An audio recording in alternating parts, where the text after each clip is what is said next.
السلام علیکم viewers, welcome back to my YouTube channel Arslan health tips. بسم اللہ الرحمن الرحیم۔ ناظرین، آج کی ہماری ویڈیو کا جو وظیفہ ہے وہ بہت ہی اہم ہے۔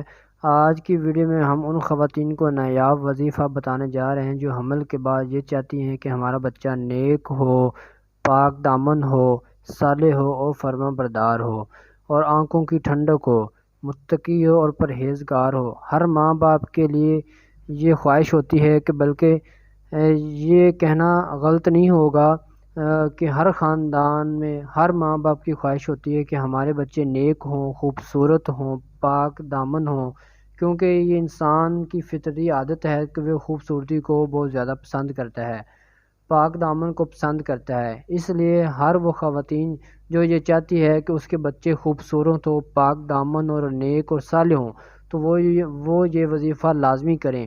تو وہ وظیفہ کون سا ہے وہ میں آپ کو بتاتا ہوں۔ ہر وہ ماں باپ جو یہ چاہتا ہے، جس کی یہ دلی خواہش ہے کہ اس کے بچہ خوبصورت نیک ہو، تو وہ سورۃ یوسف کو روزانہ پڑھیں، اس کی تلاوت ضرور کریں، یعنی جب تک آسانی سے ہو سکے وہ اس کو پڑھ سکتی ہیں، تو انشاءاللہ جو آپ کا بچہ ہے وہ بہت ہی زیادہ خوبصورت ہوگا، پاک دامن ہوگا اور نیک اور صالح ہوگا۔ تو ناظرین، جب تک وہ عورت آسانی سے چاہے وہ اس کو پڑھ سکتی ہے۔ تو ناظرین، آج کی ہماری ویڈیو یقیناً آپ کو پسند آئی ہوگی۔ اگر ہماری ویڈیو آپ کو پسند آئی ہے تو اس کو لائک اور سبسکرائب ضرور کریں، اور کمنٹ سیکشن میں ہمیں بھی ضرور لکھیں، ہو سکتا ہے اللہ پاک کسی کی دعا کو قبول فرما لے۔ تو ہمارے چینل کو بھی لازمی سبسکرائب کریں۔